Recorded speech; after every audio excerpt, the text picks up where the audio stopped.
Hello, people of Art 110. This is Kathleen Metcalf, and this is my P8 video blog.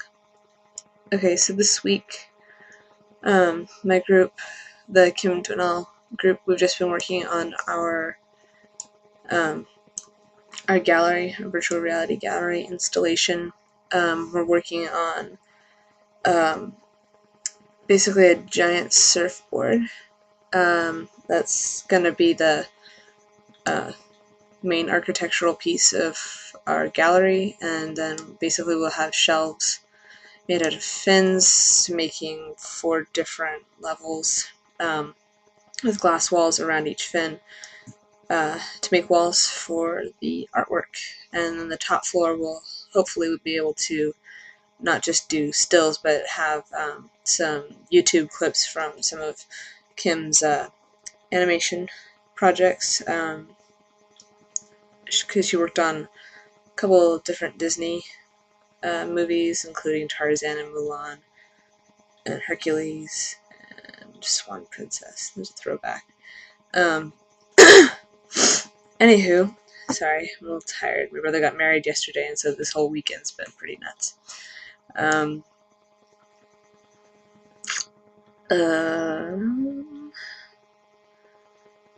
Our project is going pretty well. When we were working on it last week, one of the girls in our group, she went in and was working on it and forgot to link it when she saved it. So on Thursday, when we opened it up, everything popped up in pieces, and we kind of spent the majority of class trying to get it back to where she had it. It felt really bad for her because she put a lot of time in the other day, and then it's kind of all for naught. At least the pieces were made still. I don't really have at this point much in the way of questions or concerns. The project's just gotta keep trucking this coming week and get as much done as possible. Hopefully we can get it all done this week, despite, I don't know, I think we all have a bunch of midterms. Hopefully we won't have to do a whole lot of work on it over spring break. That would be most desirable. I think everybody needs a little bit of time off. I feel like we're representing our artist ideas pretty well. It's kind of goes along with her theme, Southern California stuff, with her Surfside Girls graphic novel about 2 12-year-old girls who are best friends and their adventures and stuff like that. So we tried to make it kind of like lighthearted, using glass for the walls around each level. So you kind of get this whole like airy feeling in because this surfboard is enormous, so you kind of get this whole airy sense of space up there, and so it's, I don't know, it's kind of fantastic. It's something that would take a lot of finagling to exist in the real world. Probably wouldn't be very economic in terms of design. Be a lot of support systems for not a whole lot of actual space for actually showing art. The overhead would be nuts.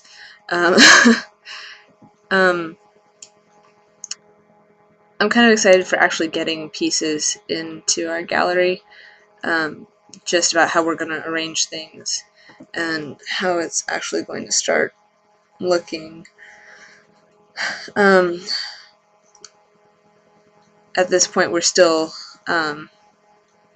working out like the larger architectural aspects of our gallery.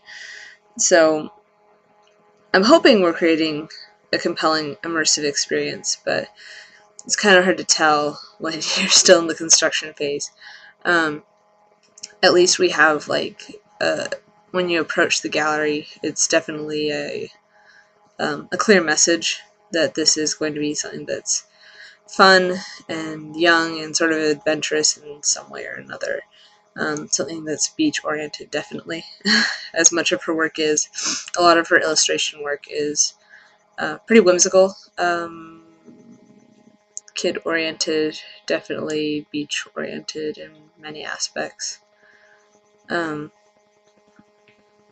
Alright, so this week's reading, Darko Maver. I mentioned it in passing in my vlog last week, actually, because I didn't know we were actually going to be reading it, but I passed it in last week's reading on Luther Blissett, and found it kind of freaky.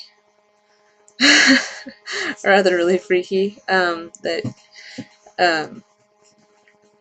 people at sequence of ones and zeros.org were actually able to convince people that this was not actual pictures of war crimes, but supposed like body parts and actual full-on bodies made out of fabric and plaster and acrylic and stuff like that. Sorry, it's on my desk right now. Some of the pictures are kind of like the one of the guy with his rib cage open and his entrails out is kind of scary. Anywho, I feel like his whole message behind it, basically how people have become, as it says in the book, anesthetized.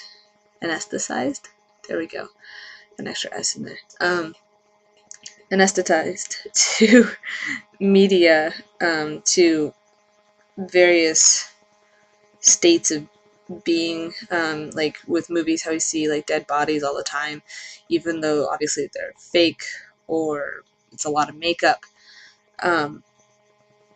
Where we're that prepared to believe that this sort of thing doesn't happen. It's literally the only stuff that happens in the movies or what somebody can pull out of their head to make artwork.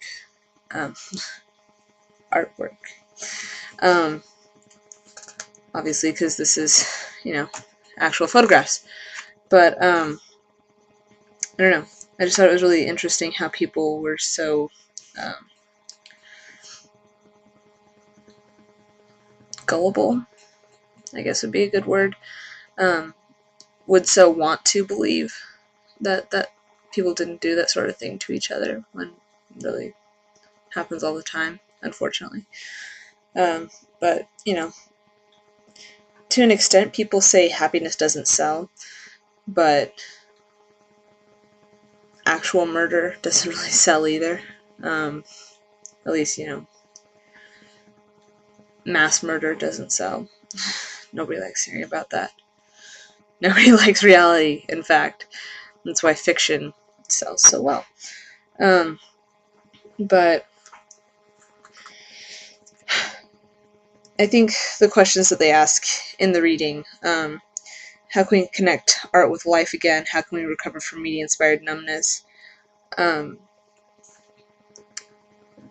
don't know. I think a lot of people in the world that we live in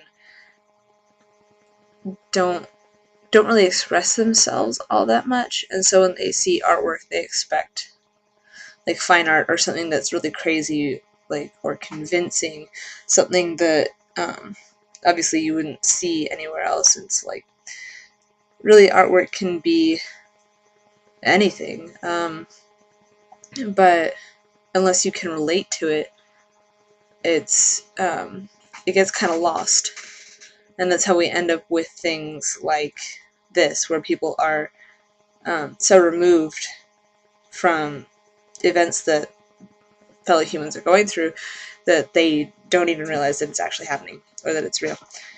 But I think if people went about trying and making their own art more often, even if it's not very good. Like, I'm not the best at drawing. I'm not the best at sculpting. I try. It's not always the best, but it's definitely a mode of self-expression. It keeps me a little more sane than I would otherwise be. It's a good stress reliever. But people seem to forget that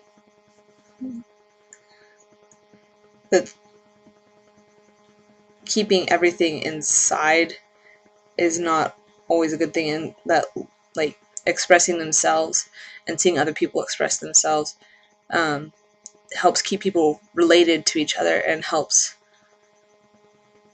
helps people to keep in mind that they're not alone, and helps them keep in mind that, like, when they see things like this, that if they were aware early of what's going on in other places in the world, that this might not come in as a surprise, but also something might be being done about it.